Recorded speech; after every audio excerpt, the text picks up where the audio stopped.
हमके भुला गइले। म्यूजिक बाय अंजित राज। जाके ससुरा भातार वाला भइले हमके भुला गइले। झूठो के हमारा से कइले तू प्यार रे, दिलवा में दर्द देले रे संभाल रे, दिलवा में दर्द देले रे संभाल रे। झूठो के हमारा से कइले तू प्यार रे, दिलवा में दर्द देले रे संभाल रे। तो डोली चढ़ी दोसर के संगे गइले हमके भुला गइले। जाके ससुरा भातार वाला भइले हमके भुला गइले। झूठो के हमारा से कइले तू प्यार रे, दिलवा में दर्द देले रे संभाल रे। तो डोली चढ़ी दोसरा के संगे गइले हमके भुला गइले। जाके ससुरा भातार वाला भइले हमके भुला गइले। मिक्स बाय अंजित राज। हमके भुला गइले।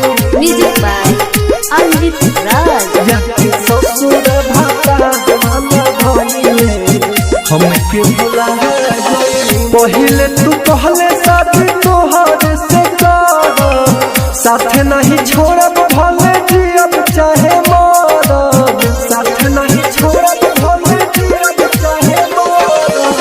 पहिले तू कहले साथी तोहर से करब, साथ नहीं छोड़ब भले जियब चाहे मरब। तब असली तू चेहरा देखइले हमके भुला गइले।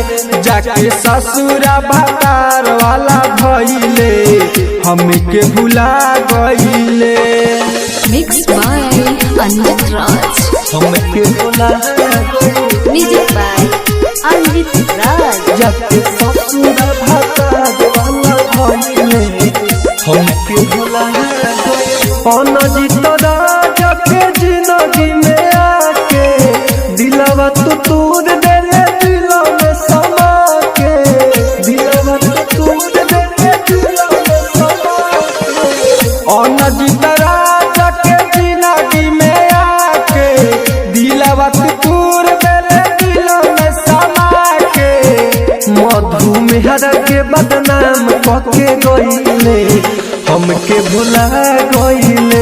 जाके ससुरा भातार वाला भइले हमके भुला गइले। झूठो के हमारा से कइले तू प्यार रे, दिलवा में दर्द देले रे संभाल रे। तो डोली चढ़ी दोसरा के संगे गइले हमके भुला गइले। जाके ससुरा भातार वाला भइले हमके भुला गइले। एकता रिकॉर्डिंग स्टूडियो। Contact number 7982720011।